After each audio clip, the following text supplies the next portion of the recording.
So it's really surprising when I tell people that dried fruit is not a health food. In fact, it's probably one of the worst snacks you can possibly consume.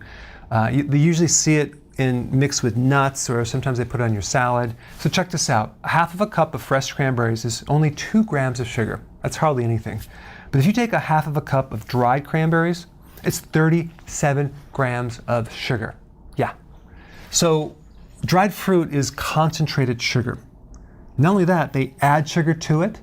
A lot of times they put dextrose or high fructose corn syrup around it, or syrup, don't ask me why. They add sulfites, which is a preservative, and a lot of people are allergic to that and they don't know it. And it's very easy to consume a lot of dried fruit at one time versus fruit. But if you're doing the ketogenic diet and you're trying to lose weight, this is something you definitely want to stay away from. All right? Thanks for watching. Hey, if you're interested in finding out the underlying cause of your body issues, click the link below and take the evaluation quiz.